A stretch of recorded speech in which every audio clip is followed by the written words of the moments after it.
محترم حاضرین, আমরা আল্লাহ সুবহানাহু ওয়া তাআলার শানে বিনীতভাবে শুকর আদায় করি যে মহান মা'বুদ আমাদেরকে ঈদুল আযহার পরে ৯৫তম সিরা পর্বে হাজির হওয়ার তৌফিক দান করেছেন।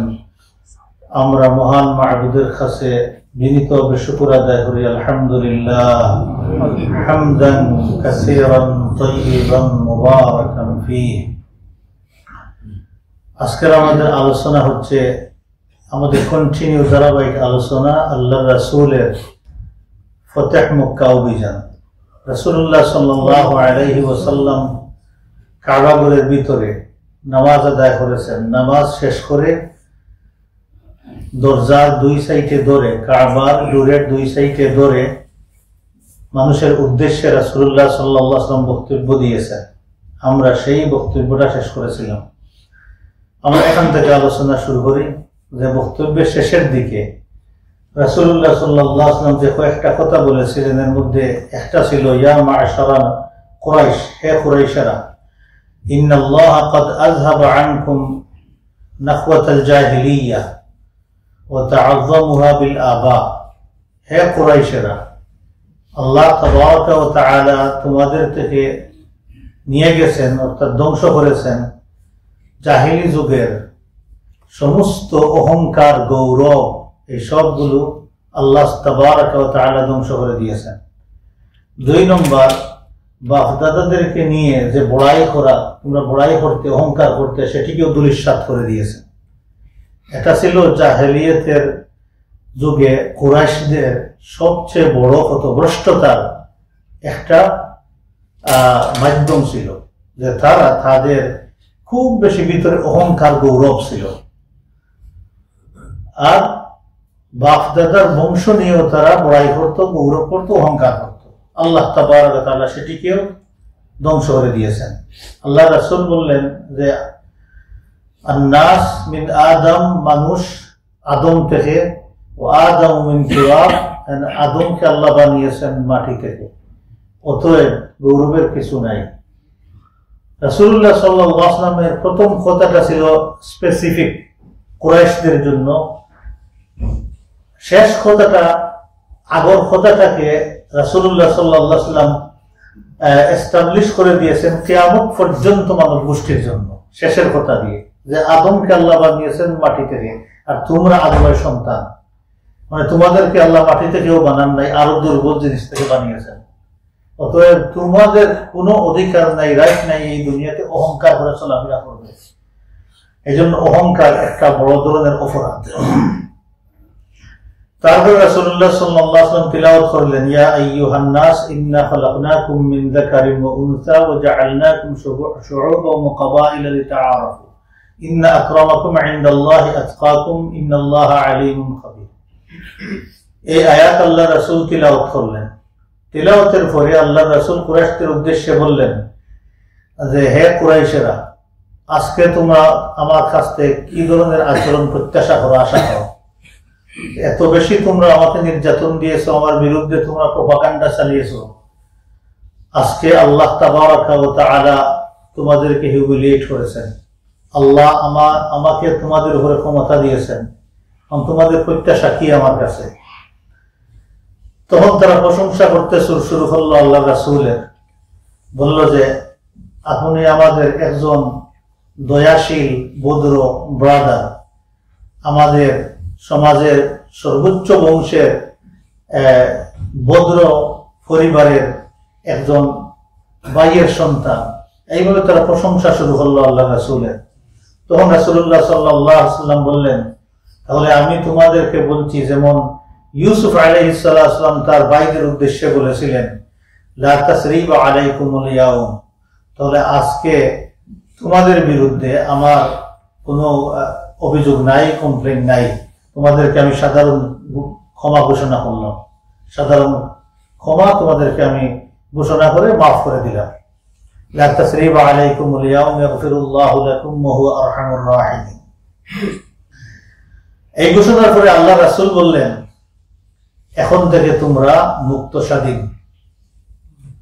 এই বলে আল্লাহ রাসূল বক্তব্য শেষ করলেন। এই আলোচনা আমরা এতটুকু আমরা গত সেশনে আলোচনা করেছিলাম আজকে আমরা শুরু করি এখান থেকে।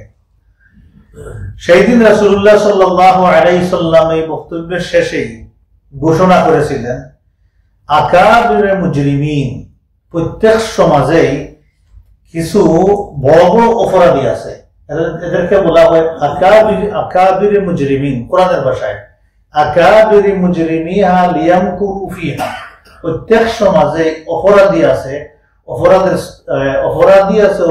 স্তর আছে, অপরাধীদেরও স্তর আছে। এখন দেখবেন প্রত্যেক সমাজেই যে বড় বড় কিছু ক্রিমিনাল থাকে, সমাজে বড় বড় অপরাধী থাকে। এই বড় বড় অপরাধীদের মধ্যে কয়েকজন অপরাধীর নাম আল্লাহ রাসূল লিস্টি করে নিলেন যে এদেরকে শাস্তি দিতে হবে, এবং হত্যার লিস্ট আল্লাহ রাসূল বানাইলেন। এই হত্যার লিস্টের মধ্যে যাদেরকে রেখেছিলেন নাম রেখে সেখানে আল্লাহ রাসূল বললেন যে এদেরকে তোমরা হত্যা করবা, যেখানে পাইবা সেখানে তাদেরকে তোমরা হত্যা করবা। ফিল হিল্লি ওয়াল হারামে, হিল্লে পাও, হারামে পাও, কাবার ভিতরে পাও, যেখানে পাও এদেরকে হত্যা করবা। ইভেন ওয়াইন ওয়াজাদু তাহতা আস্তারিল কাবা, যদি তোমরা দেখো কাবার গিলাফের নিচে অথবা কাবার গিলাফ ধরে লটকে আছে, তা হত্যা করবা। সুবহানাল্লাহ ওয়া বিহামদিহি। রাসূলুল্লাহ সাল্লাল্লাহু আলাইহি সাল্লাম সেই দিন এই ঘোষণা দিয়েছিলেন। রাসূলুল্লাহ সাল্লাল্লাহু বলেছেন, আল্লাহ সুবহানাহু ওয়া তাআলা এখানে হত্যা আল্লাহ কোন দিন আমার আগেও হালাল করেন নাই, আর আমার পরেও করবেন না। আমার জন্য স্বল্প সময় আল্লাহ সুবহানাহু ওয়া তাআলা করেছেন, হালাল করে দিয়েছেন। অতএব এদেরকে যেখানে পাইবা সেখানে মারবা। এদের মধ্যে একজন ছিল আব্দুল উজ্জা ইবনে খাতাল, 1 নম্বর। 2 নম্বর আব্দুল্লাহ ইবনে আবি সারাহ। 3 নম্বর ইকরামা ইবনে আবু জাহল। 4 নম্বর হারিস ইবনে নুফাইল ইবনে ওয়াহাব। 5 নম্বর মিকিয়াস ইবনে সুবাবা। 6 নম্বর ওয়াহাবার ইবনুল আসওয়াদ। 7, 8 হচ্ছে গিয়ে যে প্রথম আব্দুল উজ্জা ইবনে খাতালের 2 জন দাসী, যেই 2 জন দাসীকে সে পয়সা দিত, তারা কাইনাত ছিল, অর্থাৎ তারা নর্তকী ছিল। তারা নেচে গিয়ে আল্লাহ রাসূলের বিরুদ্ধে কুৎসা রটনা করত, এবং সব জায়গাতে তারা অর্ধ উলঙ্গ অবস্থায় ঘুরে বেড়াতো আর আল্লাহ রাসূলের বিরুদ্ধে কুৎসা রটনা করত। আল্লাহ রাসূল বলেন এই 2 জনকেও হত্যা করা হবে। তাহলে আরেকজন হচ্ছে সারা, এক মহিলার নাম, সেও দাসী ছিল, বনুল মুত্তালিবের বংশের কোন বাড়িতে সে দাসী হিসাবে ছিল। সে তার কাছে পরে আসবে আলোচনা যে হাতিম বিন আবি বালতা রাদিয়াল্লাহু আনহু যে চিঠি দিয়েছিলেন, তার কুফার ভিতরে, চুলের ভিতরে চিঠি নিয়েছে, মক্কাতে আসতেছিল, ওই মহিলা সারা তার নাম ছিল। তাহলে টোটাল কয়জন? 9 জন। টোটাল 9 জন। এই 9 জনের নাম রাসূল ঘোষণা দিলেন, এদেরকে যেখানে পাওয়া যাবে সেখানে হত্যা করা হবে। তাহলে আমরা দেখি একজন একজন করে। প্রথম হচ্ছে ইবনে খাতাব। ফাকানা মুতাআল্লিকান বিআস্তারিল কাবা, সে ওই দিন ফতেহ মক্কার দিন পলায়নের আর জায়গা পায় নাই। তার ভিতরে এত গুমান ছিল যে মক্কাতে আসিয়া মুহাম্মদ কোনদিনই বিক্রি করতে পারবে না। রাসূলুল্লাহ ঢুকে যাচ্ছেন, তা সত্ত্বেও তার ভিতরে এই গুমান ছিল সম্ভব না। যখন দেখছে সব শেষ, সামনে পিছে ডানে খুঁজিয়ার কাউকে পায় নাই, সে কি করলো কি, মুতাআল্লিকান বিআস্তারিল কাবা, কাবার গিলাফ ধরে নিচেই ওরে ঝুলিয়ে পড়ে আছে। তার বিশ্বাস ছিল এটলিস্ট যদি কাবার গিলাফ ধরা যায় তাহলে আমাকে কেউ মারবে না। এখন সাহাবী দৌড় দিয়ে আল্লাহ রাসূলের কাছে গিয়ে বলেন, ইয়া রাসূলুল্লাহ, ইবনে খাতাল তো সেখানে ঝুলে আছে কাবার গিলাফ ধরে। আল্লাহ রাসূল বললেন, এক্ষুনি যাও, কাবার গিলাফ ধরে লটকানো অবস্থায় তাকে 2 টুকরা করো, হত্যা করো। তো সাহাবী এসে দৌড় দিয়ে তাকে শেষ করে দিলেন। ইবনে খাতাল ফিনিশ। 2 নম্বর আবি সারাহ উসমান রাদিয়াল্লাহু আনহু আল্লাহর রাসূলের কাছে গিয়ে উনার জন্য সুপারিশ করতে লাগলেন। উনাকে তিনি শেল্টার দিয়ে লুকিয়ে রেখে আসিয়া আল্লাহ রাসূলের কাছে সুপারিশ করতে লাগলেন, ইয়া রাসূলুল্লাহ, তাকে যেন মাফ করে দেওয়া হয়, ইয়া রাসূলুল্লাহ, তাকে মাফ করে দিন। বিভিন্ন বুঝাইতে লাগলেন আল্লাহ রাসূলকে। রাসূলুল্লাহ সাল্লাল্লাহু আলাইহি সাল্লাম দীর্ঘ সময় নিলেন, ইয়েসও বলেন নাই, নো বলেন নাই। আল্লাহ রাসূল দীর্ঘ সময় নীরবতা পালন করে তারপরে বললেন, ঠিক আছে, আমি অ্যাকসেপ্ট করলাম।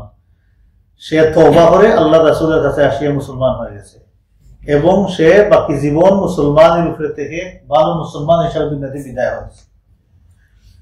এর কারণ ছিল, আল্লাহ রাসূল কেন দিলেই করলেন, এর কারণ ছিল সে একবার ইসলাম কবুল করে মক্কা থেকে হিজরত করে মদিনাতে গিয়েছে। সেখানে কিছুদিন থাকার পরে মুরতাদ হয়ে ইসলাম ত্যাগ করে আবার মক্কাতে চলে আসছে, অতএব সে মুরতাদ। এই জন্য আল্লাহ রাসূল কেন সময় নিলেন? সাহাবায়ে কেরামগণ বলতেছেন পরবর্তীতে যে আল্লাহ রাসূল এই সময়টা নিয়েছেন এই জন্য যাতে কোনো সাহাবী আসে তাকে যেন হত্যা করে ফেলে। এই চান্সটা আল্লাহ রাসূল দিয়েছেন। কিন্তু আল্লাহ রাসূল ডাইরেক্ট কোনো সাহাবীকে তখন সুপারিশের পরে অর্ডার করতে পারেন না তাকে হত্যা করো। যদি সুপারিশ আসতো না, কোনো সাহাবীকে বলতেন ওখানে আছে, তখন আল্লাহ রাসূল বলতেন হত্যা করো। বললে কি ওসমান আব্দুল্লাহ সুপারিশ করে দিচ্ছেন আল্লাহ রাসূলের কাছে, তখন আল্লাহ রাসূল নবুয়তের এটা হাইসিয়ত না নবীদের যে বলে দিবেন তখন হত্যা করো। সুবহানাল্লাহ ওয়া বিহামদি। এভরি সিঙ্গল হোল এই স্পেস গুলো কিভাবে ইউজ করতে হয় ইসলামের ভিতরে রাসূলুল্লাহ সাল্লাল্লাহু আলাইহি ওয়াসাল্লাম শিখিয়ে গেছেন উম্মতকে। 3 নম্বর, ইকরামা ইবনে আবু জেহেল।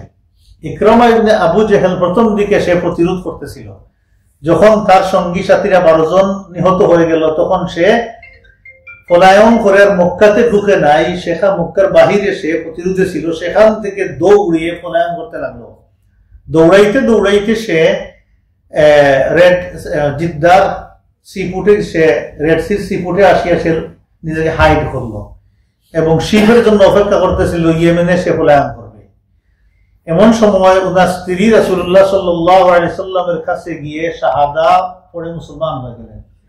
মুসলমান হয়ে আল্লাহ রাসূলের কাছে রিকোয়েস্ট করলেন, ওনার হাজবেন্ডের জন্য নিরাপত্তা চাইলেন। আল্লাহ রাসূল নিরাপত্তা দিলেন। আল্লাহ রাসূলের নিরাপত্তা নিয়ে উনার স্ত্রী সুজা বের হয়ে গেলেন হাজবেন্ডের খোঁজার জন্য। দৌড়াইতে দৌড়াইতে তিনি সেখানে চলে গেলেন এই সিপুটে। সেখানে গিয়ে উনাকে খুঁজিয়া বের করলেন ইকরামাকে। দেখলেন তিনি রেডি হয়ে গেছেন, শিপে তিনি উঠবেন। কিন্তু তাকে ধরে বললেন যে আমি তো মুসলমান হয়ে গেছি, আল্লাহ রাসূলের কাছ থেকে তোমার জন্য নিরাপত্তা নিয়ে আসো।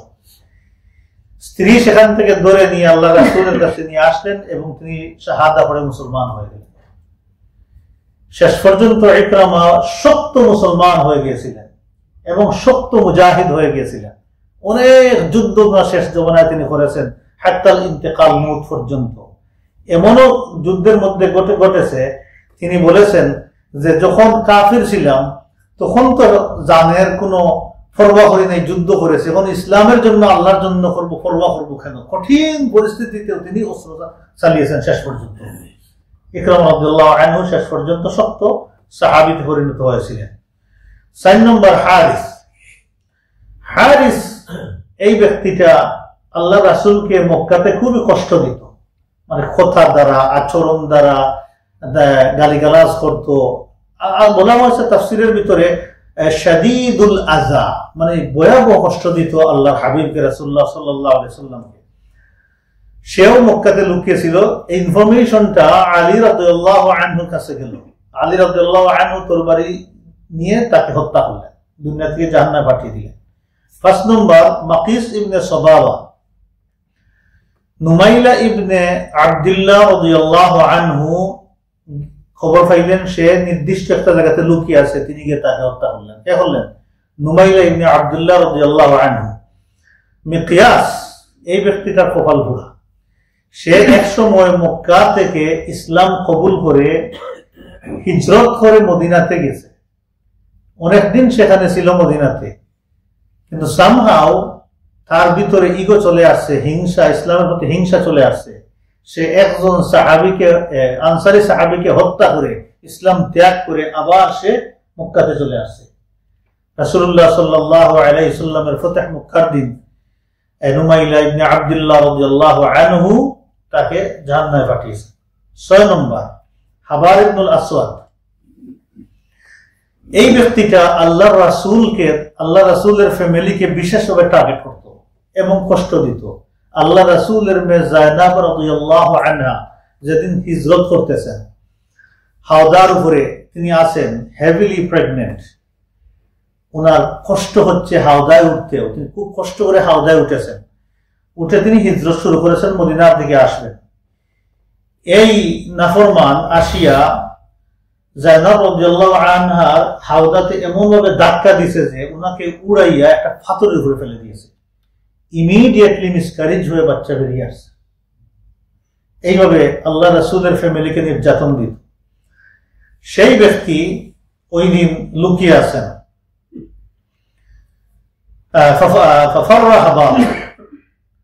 শেষ পর্যন্ত তিনি একজন সাহাবীর মাধ্যমে আল্লাহ রাসূলের কাছে নিরাপত্তা সিক করলেন, আল্লাহ রাসূল নিরাপত্তা দিলেন, আসিয়া তিনি আল্লাহ রাসূলের কাছে মুসলমান হয়ে গেলেন। এত নাফরমানির পরেও রাসূলুল্লাহ সাল্লাল্লাহু আলাইহি ওয়াসাল্লাম আল্লাহর ওয়াস্তে তাকে মাফ করে মুসলমান হওয়ার সুযোগ করে দিলেন। ফাহাসুনা ইসলামুহু, এবং তিনি ইসলামের প্রতি যথেষ্ট কৃতজ্ঞশীল হয়ে ইসলামের উপরে তিনি দায়েম এবং কায়েম ছিলেন, এবং সাহাবায়ে কেরামগণ ওনার ইসলামের উপরে উইটনেস হয়েছেন। আল্লাহ তাবারক ওয়া তাআলা তার নসিবে এটা রেখেছেন। তাহলে দুই কায়নাত, এই যে ইবনে খাতালের দুই দাসী, এই দুই দাসীর একজনকে হত্যা করা হয়েছে, আর আরেকজন আল্লাহ রাসূলের কাছে আসিয়া ইসলাম কবুল করে মুসলমান হয়েছে। ইবনে হাজার আসকালানী রাহিমাহুল্লাহ তিনি বর্ণনা করেছেন, যাদের নাম রাসূলুল্লাহ সাল্লাল্লাহু আলাইহি ওয়াসাল্লাম এই হত্যার লিস্টে রেখেছিলেন, তাদের মধ্যে ছিলেন হারিস ইবনে তলাল আল খুজাই। হারিস ইবনে তলাল আল খুজাই ছিল খুজাই বংশের লোক। সেও আল্লাহ রাসূলের বিরুদ্ধে অনেক নাফরমানি করেছে। তো আলী রাদিয়াল্লাহু আনহু গিয়ে তাকে হত্যা করেছেন। হাকিম মুস্তাদরাকে হাকিম তিনি বর্ণনা করেছেন যে কাআব ইবনে জুহাইর, কাআব ইবনে জুহাইর জাহিলি যুগে যত কবি ছিলেন, কবিদের মধ্যে কাআব বিন জুহাইর অন্যতম নামকরা একজন শাইর ছিল, কবি ছিল। সে কবিতার মাধ্যমে আল্লাহর রাসূলকে খুবই কষ্ট দিত, খারাপ খারাপ ল্যাঙ্গুয়েজ ইউজ করে আল্লাহ রাসূলকে হিউমিলিয়েট করত। এই কাআব বিন জুহাইর সেই দিন তিনি পলায়ন করলেন, মক্কাতে সামহয়া কোথায় তিনি লুকিয়েছিলেন, এবং আল্লাহ রাসূলের এই হত্যার লিস্টের মধ্যে আছেন। এই হত্যা মুস্তাদরাকে হাকিম বর্ণনা করেছেন। তিনি এই লুকায়িত অবস্থায় আল্লাহ রাসূল হাজির হয়ে আল্লাহ রাসূলের সামনে এটা পড়ছেন। এইটা পড়ার কারণে আল্লাহ রাসূল নরম হয়ে গেছে, রাহমাতুল লিল আলামিনের দিলের মধ্যে রহম চলে আসছে। তিনি আল্লাহ রাসূলের কাছে হাত উঁচু করে শাহাদা পড়ে মুসলমান হয়ে গেছেন।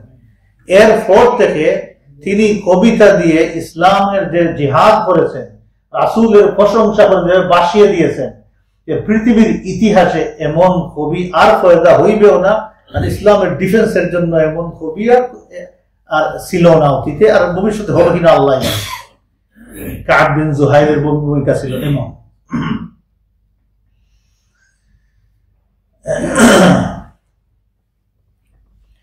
এখন দেখি আমরা কিছু ইন্ডিভিজুয়াল ব্যক্তি। ওয়াহশী ইবনে হারব, ওয়াহশী মনে আছে তো? ওয়াহশী কি অপরাধ করেছিল? হামজা। আল্লাহ রাসূলের চাচা হামজা রাদিয়াল্লাহু তাআলা আনহুকে সে হত্যা করেছিল কোন যুদ্ধে? উহুদের যুদ্ধে সে হত্যা করেছিল। সে আসলে ইসলামের প্রতি মানে ইসলামকে ঘৃণা করে হিংসা করে সেখানে যায় নাই। সে গিয়েছিল মূলত তার নিজেকে দাসত্ব থেকে মুক্ত করার জন্য সেখানে গিয়েছিল। এটা ছিল তার মেইন মকসদ, যে হামজা রাদিয়াল্লাহু তাআলা আনহুকে হত্যা করেই সে তো কি হয়ে গিয়েছিল? স্বাধীন হয়ে গিয়েছিল। তারপরে সে আর যুদ্ধ করে নাই কোনদিন। এর কারণটা কি? ওই যে উতবার মে হিন্দা, ওই বদরের যুদ্ধে তার বাপকে হত্যা করা হয়েছিল, তার প্রতিশোধ নিতে সেই এই কাজ করলো। হিন্দা তাকে ট্রেন করে রেখেছিল।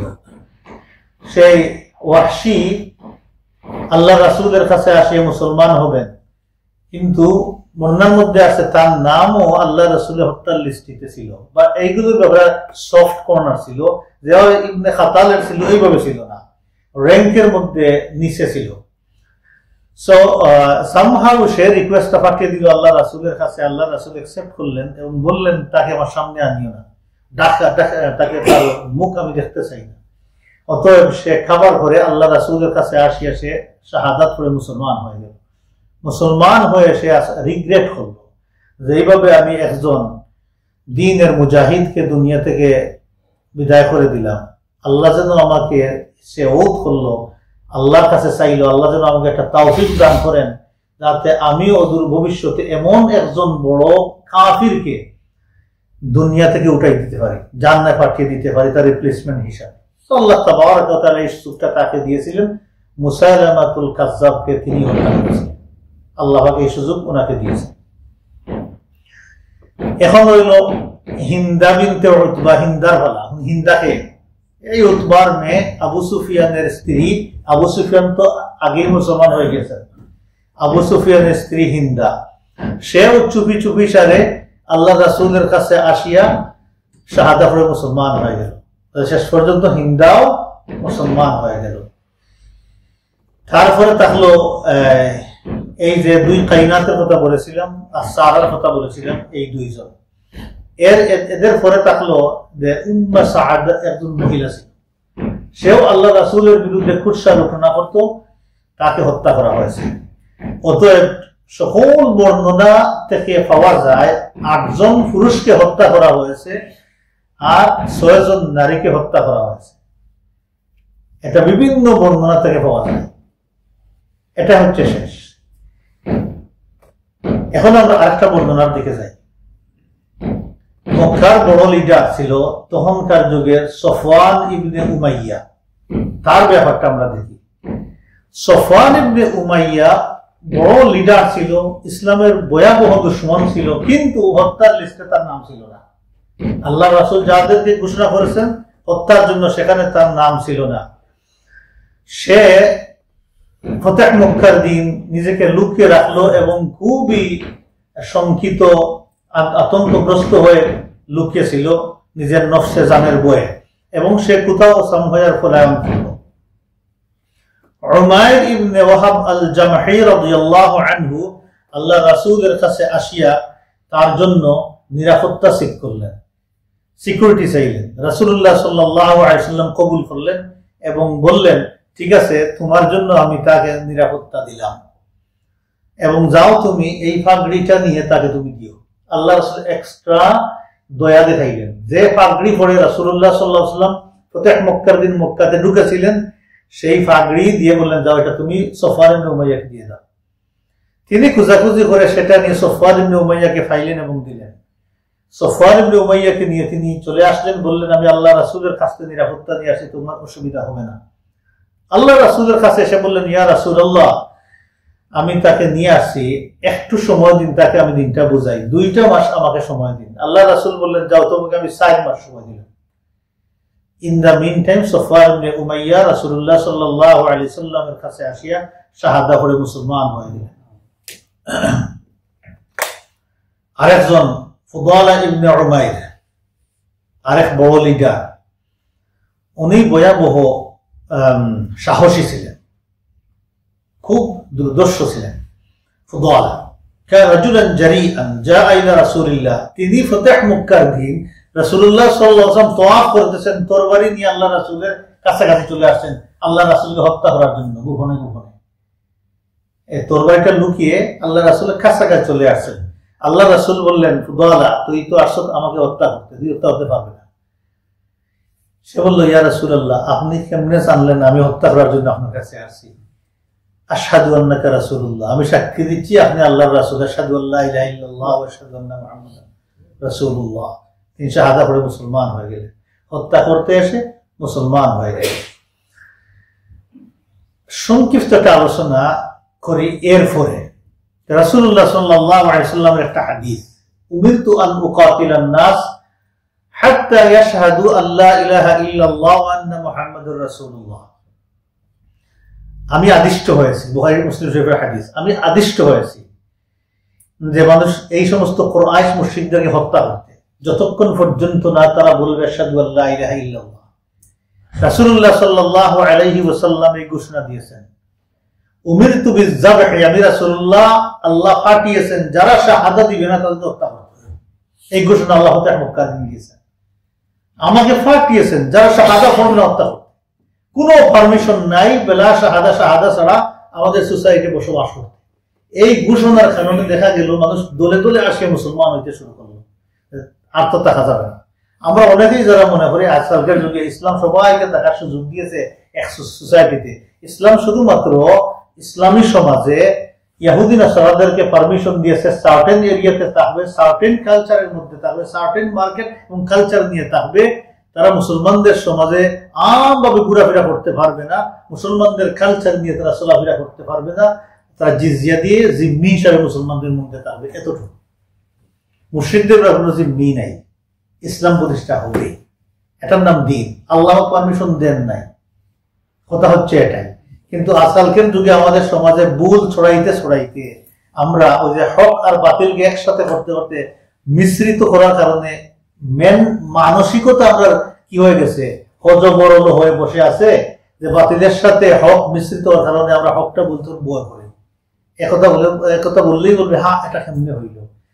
রাসূলুল্লাহ সাল্লাল্লাহু আলাইহি ওয়াসাল্লামের জীবদ্দশায় ফতহ মক্কা বাদে বিদায় হজ্জের পরেই আল্লাহ রাসূল এই ঘোষণা দিয়েছেন যে আখরিজুল ইয়াহুদ ওয়ান নাসারা মিন জাজিরাতিল আরব।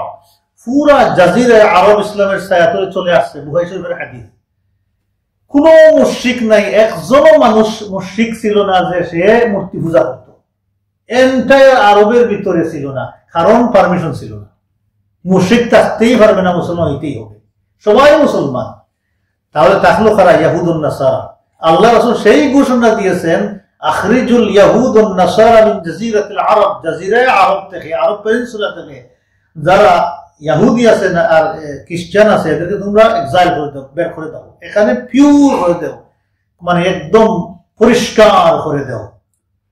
আল-ইয়াওমা আকমালতু লাকুম দীনাকুম ওয়া আতমামতু আলাইকুম নি'মাতি ওয়া রাদিতু লাকুমুল ইসলাম দীনা। আয়াত যেদিন নাযিল হয় আল্লাহ রাসূল ঘোষণা দিয়েছে, থাকতেই পারবে না, এটা পিওরলি আল্লাহর জমিন। এখন দেখেন ফতহ মক্কাটা ছিল আল্লাহ রাসূলের ইসলামের এন্টায়ার ইসলামের ইতিহাসের এটা ছিল সর্বোচ্চ কালমিনেশন, সর্বোচ্চ চূড়া। কিভাবে দেখেন বলেন তো দেখি, এই দেশের রাজধানী কোনটা? আমরা সবাই জানি, কোয়েশ্চনটা বেওকুফের মতো। আমরা সবাই জানি প্রত্যেকটা দেশের একটা রাজধানী আছে। বর্তমান আমাদের এই সময়ে দেশে ইসলামের রাজধানী কোনটা ছিল? মদিনা ছিল। পরে কোনটা ছিল? মক্কা। আসলে কোনো সময় ছিল না, সময়ের জন্য ছিল, এটা আবার চেঞ্জ হয়ে গেছে। কোনো সময় ছিল না। কোনটা ছিল? চলে আসছে ইরাকের দিকে, কুফার দিকে, তারপরে সিরিয়া দামেস্কের দিকে, এদিকে চলে আসছে রাজধানী। এই পৃথিবীর ক্যাপিটাল কোনটা? রাজধানীটা কোনটা? এই দুনিয়ার রাজধানী কোনটা? মক্কা। সর্বপ্রথম আল্লাহ তাবারাকা ওয়া তাআলা আউয়াল বাইতি মুদিআ লিন-নাস কোথায় বানিয়েছেন? মক্কাতে। আর এটা ছিল পৃথিবীর মাঝখান, পুরো পৃথিবীর মাঝখান ছিল মক্কা। এটা সেন্টার ধরে আল্লাহ তাবারাকা ওয়া তাআলা আল্লাহর ঘর বানিয়েছেন। তার সোজা উপরে হচ্ছে বাইতুল মামুর, সপ্তম আকাশের উপরে বাইতুল মামুরের রিফ্লেকশন, আল্লাহর ঘর। এই জায়গা দখল করা মানে হচ্ছে কি সারা পৃথিবী দখল করা, ক্যাপিটাল দখল করা, সারা পৃথিবী দখল করা। এই জন্য আল্লাহ তাবারাকা ওয়া তাআলা আল্লাহ রাসূলকে বলতেন লিতুনজিরা উম্মাল কুরা ওয়া মান হাওলাহা। নাম্বার 1, তুমি উম্মাল কুরার মানুষদেরকে ভয় দেখাও, অর্থাৎ মক্কার মানুষদেরকে ভয় দেখাও, তারপরে সারা পৃথিবীর মানুষদেরকে ভয় দেখাও। প্রায়োরিটি এখানে, এদেরকে দেখাও, তারপরে সারা পৃথিবীর মানুষদেরকে দেখাও। এই দখলটা ছিল সর্বোচ্চ। ফতহ মক্কার পরেই আল্লাহ রাসূল যখন বিদায় হজ্জ করেছেন, বিদায় হজ্জের পরেই আল-ইয়াওমা আকমালতু লাকুম আয়াত নাযিল হয়েছে। অতএব ক্যাপিটালের আশপাশ যা আছে সব খালি করে দাও, সেখানে কেউ থাকতে পারবে না। আল্লাহ রাসূল এই ঘোষণার পরে আল্লাহ রাসূলের সময় মাত্র 3 মাস ছিলেন। অনেক পর্দার মধ্যে আছে 3 মাস পরে আল্লাহ রাসূল দুনিয়াতে বিদায় হয়েছেন, বিদায় হজ্জের পরে। আল্লাহ রাসূল সময় পান নাই যে এই ঘোষণাটা ইমপ্লিমেন্ট করা। সাহাবায়ে কেরাম বিজি হয়ে পড়েছেন আদার বিষয়ে টেকল দেওয়ার জন্য। আল্লাহ রাসূলের ইন্তেকালের সাথে সাথে মুরতাদ হয়ে গেছেন অনেক মানুষ, সেটা টেকল দেওয়ার জন্য সাহাবায়ে কেরামগণ বিজি হয়ে গেছেন, সময় পান নাই। ওমর রাদিয়াল্লাহু তাআলা আনহু যখন খেলাফতিতে আসলেন, আসিয়াই তিনি এদেরকে প্রথম বের করে দিয়েছেন। কোথায় দিয়েছেন? এই পুরো আরব পেনিনসুলা থেকে ইহুদ এবং নাসারাদেরকে ক্লিন করে বের করে দিয়েছেন শামের একটা এরিয়াতে। ইরাকের ওই পাশে শামের কর্নারে তাদেরকে বসবাসের জন্য দিয়েছেন। ওই সমস্ত ইহুদ এবং নাসারাগণ ওমর ইবনে আব্দুল আজিজ রাদিয়াল্লাহু আনহু খেলাফতের সময় উনার কাছে আসে, আসিয়া বলছে যে আমিরুল মুমিনিন, আমরা হচ্ছি রিয়েল আরব, আমাদেরকে আরবের মর্যাদা দেওয়া হয় না। তারা গুড়াতে বসে মুসলমান যেভাবে আসে সেইভাবে আসছে। তিনি বললেন, তোমরা রিয়েল আরব আর তোমাদেরকে আরবের মর্যাদা দেওয়া হয় না, এটা তো হতে পারে না।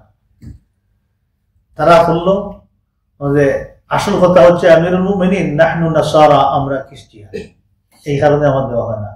তোমরা নাসারা আর মুসলমানদের সমাজে আসিয়া মুসলমানদের মতো তোমরা বসবাস করতে চাও মুসলমানদের রাইট নিয়ে, আসো তোমাদের একটু আমি সাইজ করে দিই। তিনি সেখান থেকে নেমে বললেন, একটা কাপড় 2 টুকরা করে বললেন, ওই অংশের কিছু অংশ তোমরা উপরে দিবে আর একটা অংশ নিচে দিবে।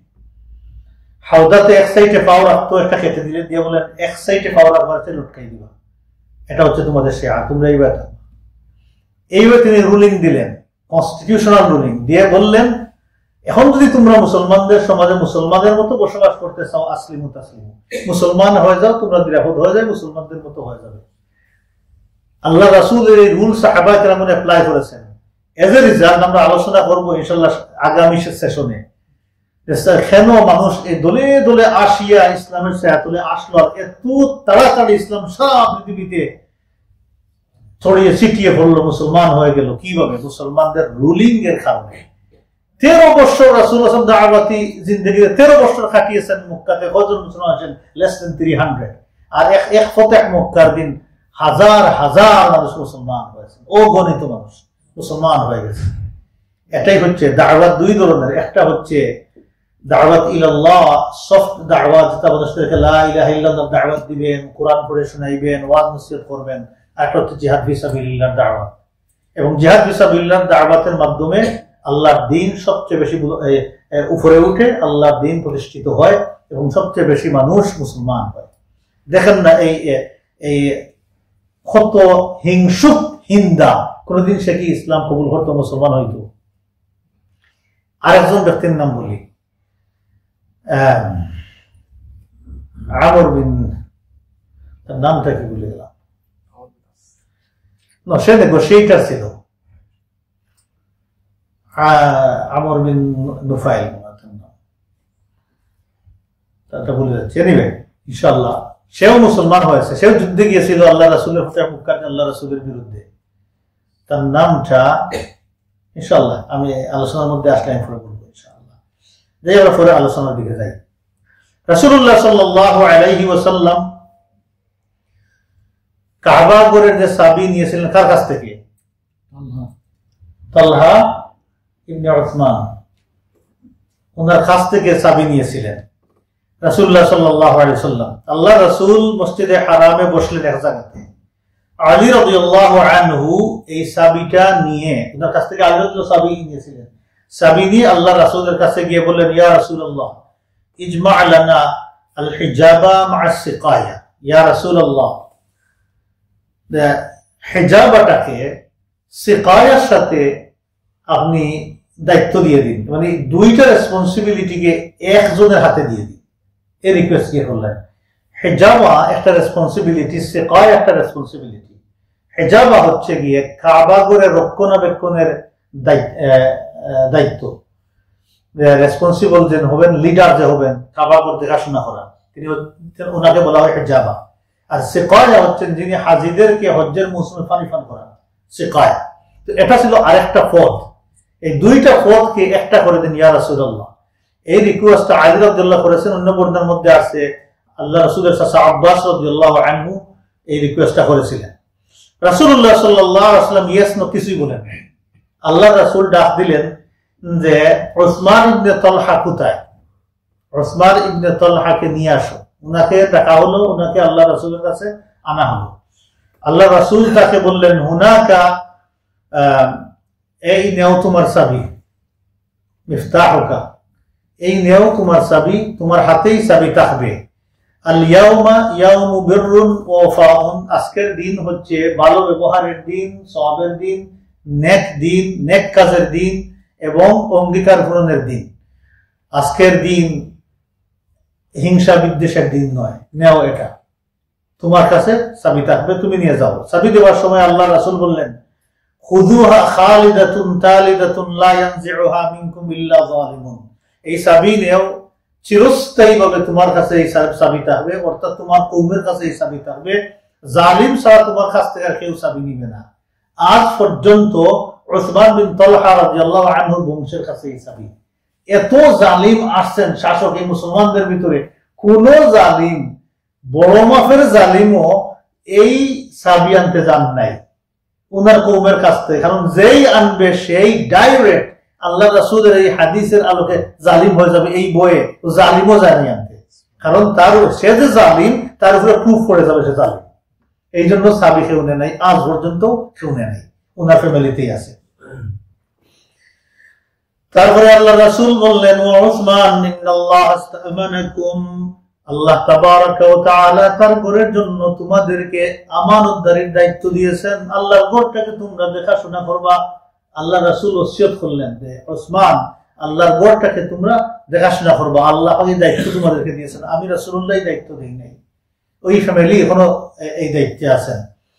ফাকুলু মিম্মা ইয়াসিলু ইলাইকুম মিন হাযাল বাইতি বিল মারুফ, এই ঘরের মাধ্যমে লিগ্যাল ওয়েতে হালাল তরিকায় ভালো পন্থায় যা কিছু আসবে সেগুলো তোমরা ভক্ষণ করতে পারো। আল্লাহ সুবহানাহু ওয়া তাআলা তাদের, আল্লাহ রাসূল তাদের এই রিজিকের ব্যবস্থা করে দিলেন। এই ঘরের দেখাশোনা করো, খেদমত করো। আল্লাহ পাক এই ঘরের থ্রুতে লিগ্যাল ওয়েতে যা কিছু তোমাদেরকে দিবেন সেটা তোমরা ভক্ষণ করতে পারো রাইট ওয়েতে।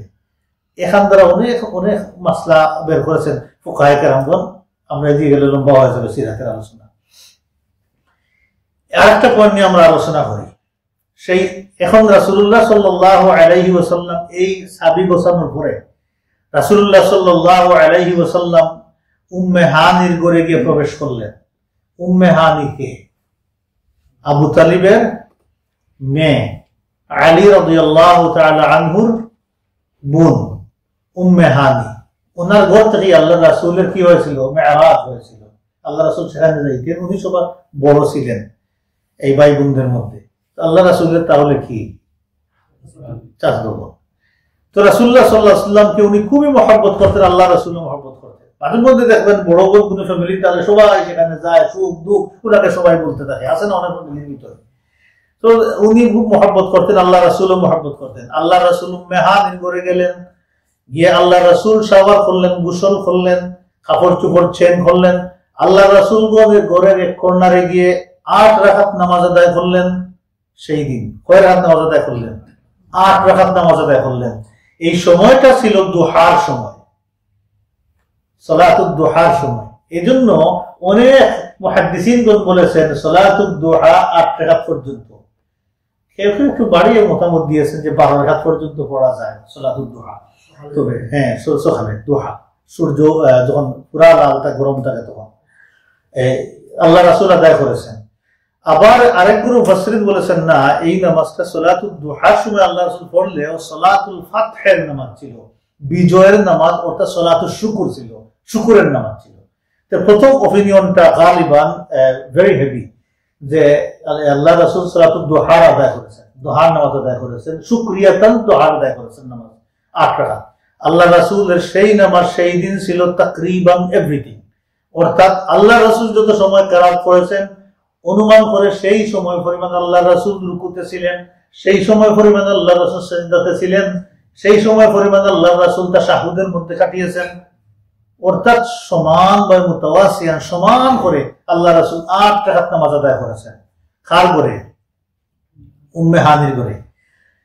এই সময় কিন্তু উম্মে হানি, ওনার 2 জন দেবর ছিল, হামওয়াইনে 2 জন দেবর ছিল, ওরা বড় নাফরমান ছিল 2 জন দেবর।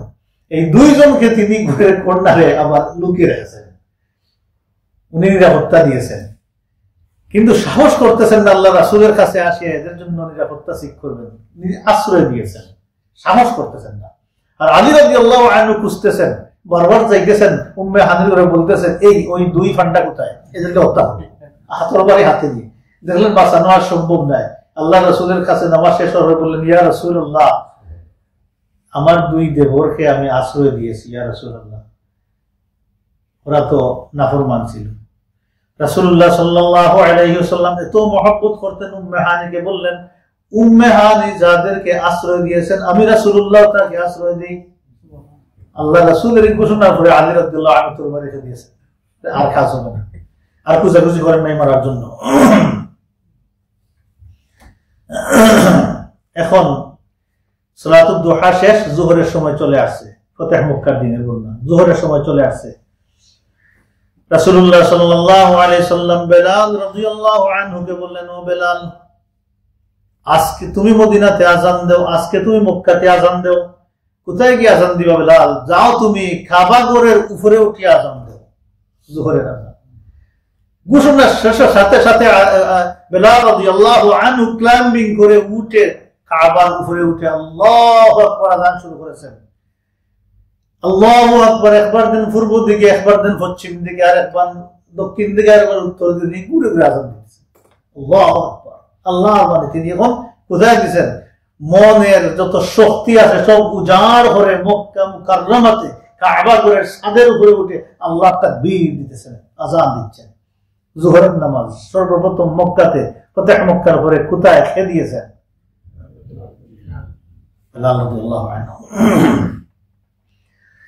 এই সময় আবু সুফিয়ান তো মুসলমান হয়ে গেছে। আবু সুফিয়ান ইবনে হারব, ইতাব ইবনে উসাইদ, হারিস ইবনে হিশাম, এই তিনজন কাবার কোটিয়ারে এক কর্নারে বসে চুপি চুপি সাথে কথা বলতেছেন।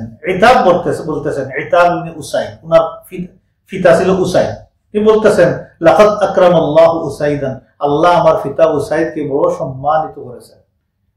কিভাবে করেছেন সম্মানিত? খুব কোশ্চেন হলে তিনি বলতেছেন আল্লাহ ইয়াকুনা সামিআ হাযা, যে এই আজান শোনার আগে আল্লাহ ওনাকে দুনিয়া থেকে নিয়ে নিয়েছেন, আল্লাহ বড় সম্মানিত করেছেন।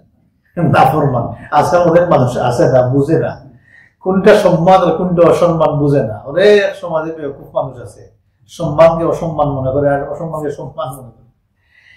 বলে এটা দেখার আগে, এটা শোনার আগে যে উসাইদকে আল্লাহ দুনিয়া থেকে নিয়ে নিয়েছেন, আল্লাহ বড় সম্মানিত করেছেন।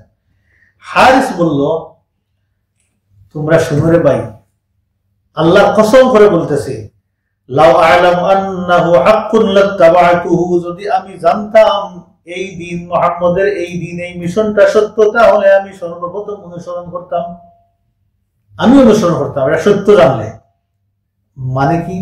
এটা সত্য না, এই জন্য আমি মুসলমান হয় নাই, এটা আমি অনুসরণ করি নাই।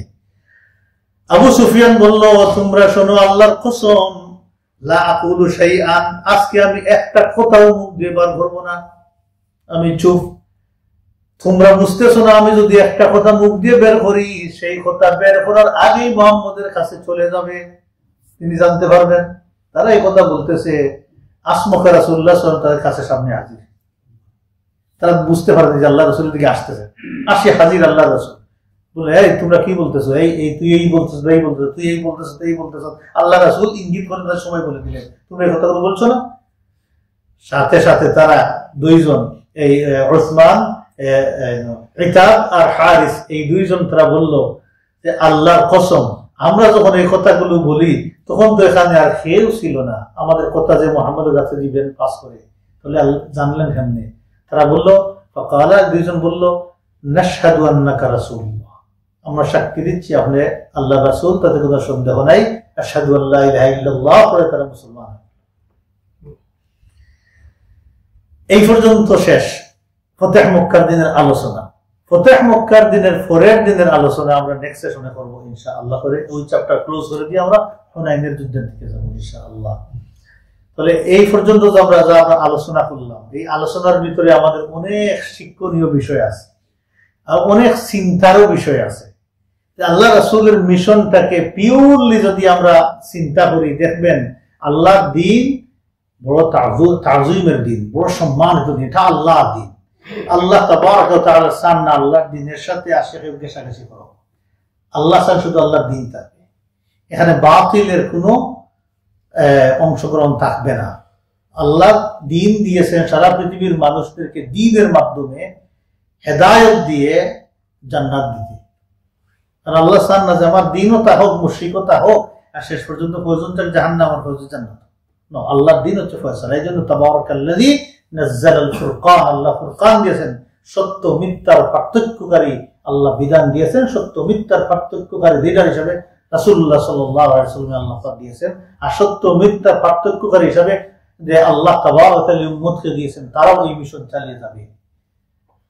আল্লাহ তাবারক ওয়া তাআলা আমরা আমাদেরকে যেন আল্লাহ রাসূলের সিরাত বুঝার, তার উপরে আমল করার তৌফিক দান করুন। আমিন। আল্লাহুম্মা বিহামদিকা আশহাদু আল্লা ইলাহা ইল্লা আনতা আস্তাগফিরুকা ওয়া আতুবু